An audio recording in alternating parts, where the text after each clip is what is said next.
Perkenalkan, nama saya Esther Novianti dengan NIM 2500603025, mahasiswa program studi pendidikan guru sekolah dasar Institut Santi Buana. Pada video kali ini, saya akan membahas sebuah pertanyaan yang diberikan oleh dosen saya terkait pembelajaran IPS di sekolah dasar. Langsung saja kita masuk ke pertanyaan pertama. Bagaimana kondisi pembelajaran IPS di sekolah dasar saat ini? Nah, kondisi pembelajaran IPS di sekolah dasar saat ini menurut saya berada dalam tahap perkembangan menuju arah yang lebih baik, terutama dengan adanya perubahan kurikulum seperti kurikulum Merdeka yang mengintegrasikan IPS menjadi bagian dari IPAS. Meskipun demikian, pembelajaran IPS masih menghadapi berbagai tantangan, seperti anggapan sebagai mata pelajaran yang kurang mendapatkan perhatian dan metode pembelajaran yang masih sangat-sangat berfokus pada hafalan saja. Nah, namun sudah mulai terlihat adanya upaya perbaikan melalui penggunaan metode yang lebih kreatif, interaktif, dan kontekstual agar pembelajaran menjadi lebih bermakna bagi siswa. Selain itu, pemanfaatan teknologi dalam pembelajaran juga mulai berkembang, seperti penggunaan media digital, video pembelajaran, dan ada juga platform edukasi yang dapat meningkatkan minat belajar siswa. Nah, di sini peran guru menjadi sangat penting dalam merancang pembelajaran yang tidak hanya menyampaikan materi, tetapi juga mampu mengaitkannya dalam kehidupan sehari-hari siswa. Nah, dengan demikian, pembelajaran IPS diharapkan dapat membentuk siswa yang tidak hanya memiliki pengetahuan tetapi juga memiliki sikap sosial dan keterampilan berpikir kritis dan kepedulian terhadap lingkungan sekitarnya. Pertanyaan kedua, bagaimana relevansi materi IPS SD dengan kehidupan nyata siswa saat ini? Menurut pendapat saya, materi IPS di sekolah dasar sangat relevan dengan kehidupan nyata siswa karena berkaitan langsung dengan lingkungan, aktivitas ekonomi, serta kehidupan sosial yang mereka alami sehari-hari.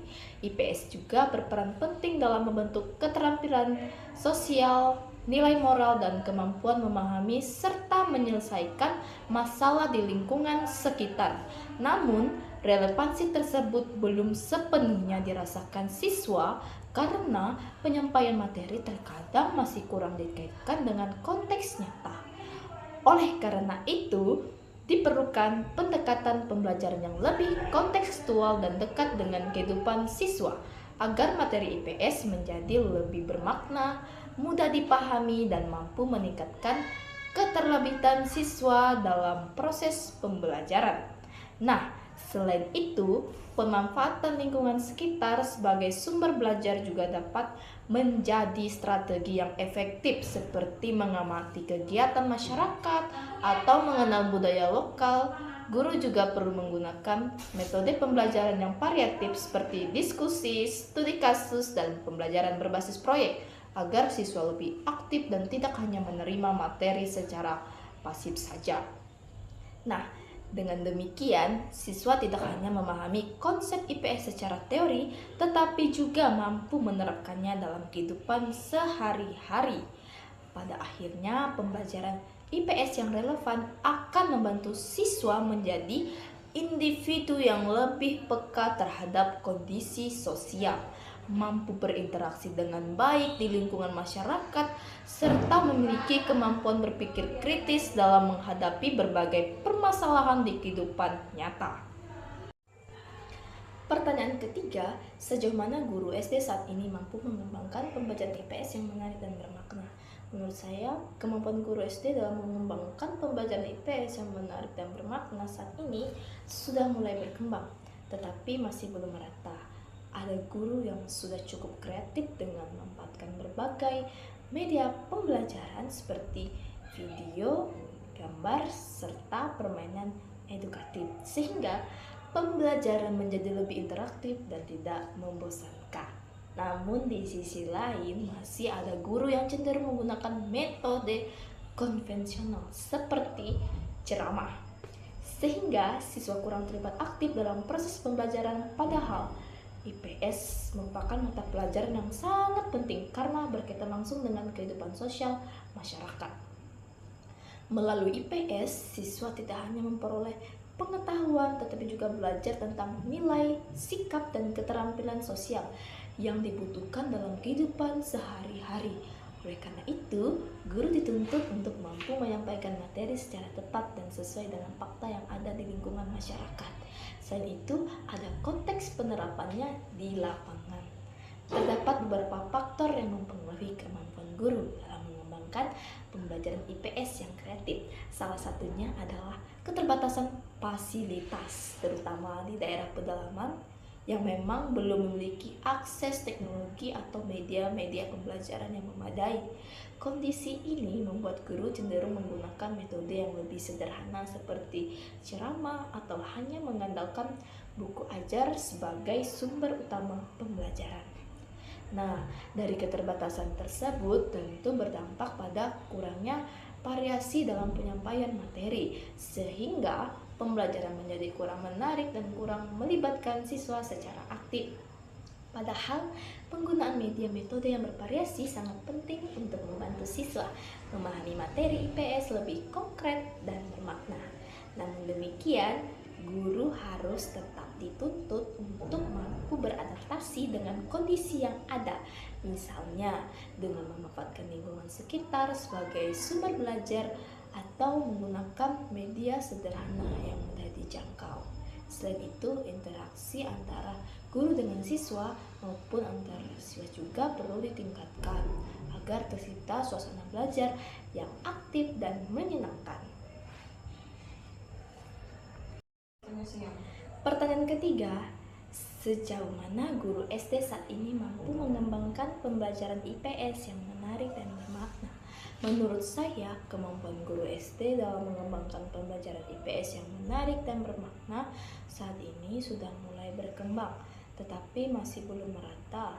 Ada guru yang sudah cukup kreatif dengan memanfaatkan berbagai media pembelajaran seperti video, gambar, serta permainan edukatif, sehingga pembelajaran menjadi lebih interaktif dan tidak membosankan.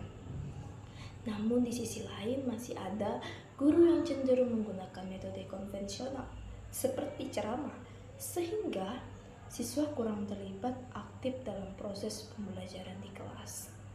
Nah, padahal IPS merupakan mata pelajaran yang sangat penting karena berkaitan langsung dengan kehidupan sosial masyarakat.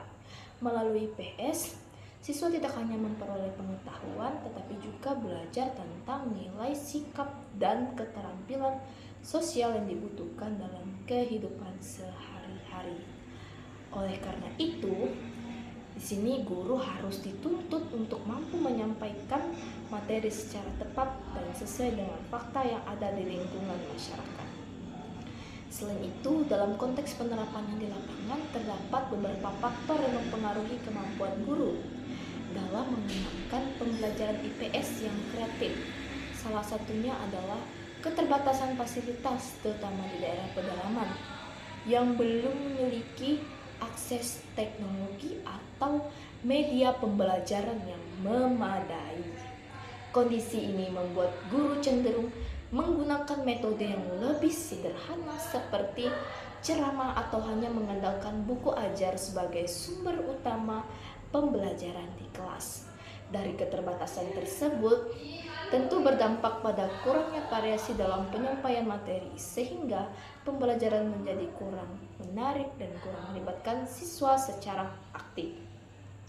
Padahal, penggunaan media dan metode yang bervariasi sangat penting untuk membantu siswa memahami materi IPS secara lebih konkret dan bermakna.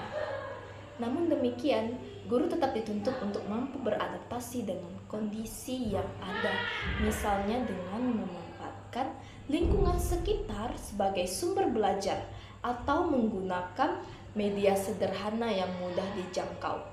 Selain itu, interaksi antara guru dengan siswa juga perlu ditingkatkan agar tercipta suasana belajar yang aktif dan menyenangkan.